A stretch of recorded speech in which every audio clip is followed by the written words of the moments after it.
Hi ladies and gentlemen, my name is Timothy Nichols and I'm Count Yogi's last surviving apprentice. I'm here today to give you a free lesson by adding a little bit of yogi to your traditional hinge and lever golf swing, which will have fantastic results for you.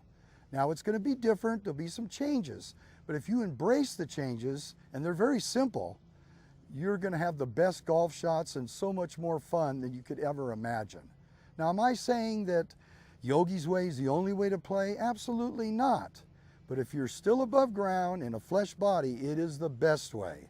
Like the late great singer, entertainer, actor Dean Martin once said, you can get along in golf without yogi, but not as well. So anyway, let's get started. Whenever I start teaching somebody that's just starting to learn yogi, I always start with the basics first. Nothing in life is going to have any value, or you're never going to be able to build on something if you don't master the basics, which is a foundation. So we're going to start from the ground up.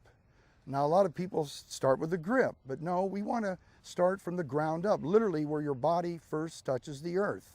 Now you've all been told to have your stance, I'll lay this down here, you're all been told to have your stance square. This is not right.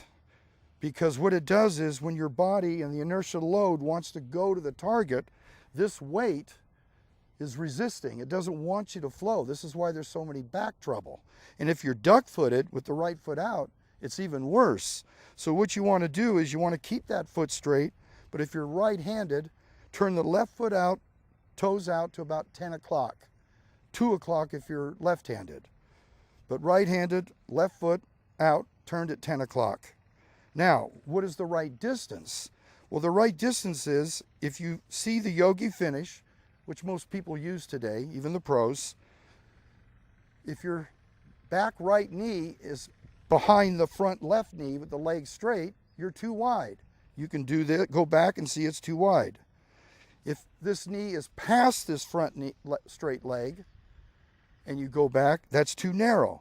So the simplest way is to stand tall, tip of the right toe, not sloppy or on the ball of the foot, but tip of the toe, knees equal. Take a snapshot. That's the perfect distance and stance for your body, not anyone else's. Now we've established the footwork and the stance. Now we're going to go into the lower body, the leg and knee action. You don't want bent knees. I know they teach that. They say it's the athletic position, you know. Well, that's great if an object or a person is coming at you. Like if I'm a wrestler or a football lineman or a baseball player or a tennis player, the ball is coming at me. But in golf, it's stationary. That's why Iron Byron doesn't have bent legs and he doesn't shift his weight right and left. He's got a steady, consistent fulcrum and centrifuge in one place. That's why he's reliable to test balls. Now, we're not Iron Byron, we're made of flesh and blood, but we can do certain movements with our body to assimilate Iron Byron, where the centrifuge, which is people are using in their wrist, and their fulcrum are not so separated, where they can become more harmonized. So the proper leg action would be, you know the stance already, right leg straight, the front right side of the left kneecap bends at the ball. That would make your hips turn swivel this way. That's the proper leg action. In one of Count Yogi, in fact all of his books, but one for sure, on book 3, page 22, Yogi shows you that exercise and how to do it. If any of you out there have that book, 5 Simple Steps to Perfect Golf, on page 22, when you do what Yogi's showing you, the exercise, stand taller than he is. That'll give you a more accurate feel in real time, a better feedback to your brain. And it'll be more simulated accurate when you're actually swinging the club. So that's the proper leg action. Okay, so we've established the correct stance and footwork, the lower body action with the straight right leg. Now let's get into what is the hinge and lever. Now it's called hinge and lever because you did have your feet square, you did have your knees bent, your hands low, and you've got shaft lean. So you've got this angle besides that angle. Now think about that. You've got to take it back, pronating the face off line. Make sure that this is stable and doesn't get too close or too far. Keep your head down. Keep the right elbow in. That's for the crying towel for later. Come back. Make sure you hold these angles just right and get the face square. Very difficult to do. Athletically, not that good. Not very intelligent. But if you have enough skill and judgment, by pounding balls and playing a lot of golf, you can develop skill. Yogi used to call it the panda bear that walks the tightrope in the circus syndrome.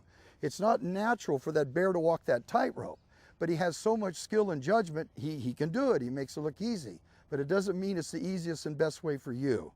So, what makes this so effective, now that you have the right stance and leg work, is the beauty of extension. I mentioned baseball earlier, you know, the tennis, you know, you have the straight right arm. You want an appendage. You want the arm to become part of the shaft. So the top of the handle isn't there anymore. It's actually up here, even if you have a little shaft lean.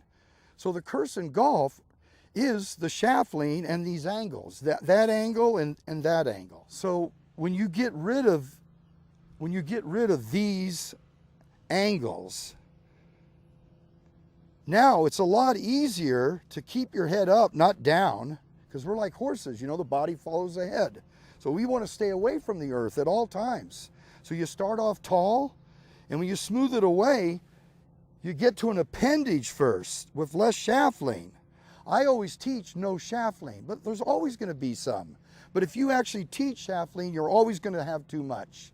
Too much is no good, but a little bit is great, and none is fantastic. But if you have a little, that's good. So you stand tall, and it's a lot easier to pick the ball clean off the ground when you only have to move a 1/4 inch and to control the face because it's already straight without all this angle. So what do you do to get rid of that? Stand up. Stand up. So if I'm like this and I go like that and I raise my torso, look at that. There's a little bit of, very little shaft lean, and this angle is very little. Now, when you do this, to keep the club soled flat on the ground, you might have to move in a little bit. Now, if you're on the balls of your feet, you're too far still. If you feel like you're rocked back on your heels with the club soled, you're too close. So just start over with your correct stance. Now you've eliminated all these problems. And so when you take the club away, you smooth it away, don't let it flop. Everybody parallels the shaft thinking that, oh, I'm going to hit it farther. I went back farther. You actually made your arc smaller. You're better to keep it out in space away from you and not as far back, because look, that is a smaller arc than that. And that's what you want. That's how you play older, younger. So for all you guys out there that were scratch or a 4 handicap, now you're creeping up to an 8. You've lost 30, 40 yards on the drive. You can get it back if you do these principles that I'm sharing with you today, because the arc and the dynamics of this science does all the work for you. It's effortless power. So it doesn't rely on you being so strong. So the key is, when you do take your club back, don't collapse the arms and don't overcock the wrists. Mentally stop your club head. It doesn't have to go far back. It just has to be out, away from your body. Come back and you'll be beautiful, perfect shots. Beautiful, perfect shots. And you'll notice that the ball will be high, but instead of dropping out of the sky because of too much backspin, coming up short of the green, you'll be on the green, on the pin. Now, when you get to the top of your backswing, you're going to feel some tensions and pulls. I call it disciplines, because it is soft yoga, meaning when you take it back inside, this should always come under the chin, not in front of it. And the tall stance won't let you take it too inside. You can't be flat when you're tall in the correct stance. So take it inside. So when you take it inside, you don't let the club head come closer by collapsing your arms, not being disciplined, or overcocking the wrists, not being disciplined, but hit that set point. Then you come back to be totally sloppy loose as you can be, staying tall, balls in the way, all the way around tip of the right toe. So there's only 3 things that can go wrong. You don't start off tall enough, and you don't stay tall. You collapse the club head and take it back too far, or you tighten on the way back. So you could be tight and collapsing, stay tall and relax. Don't flop, have a set point. That's all there is to it. And you'll have the most fantastic shots and the most fun. Now, for all of you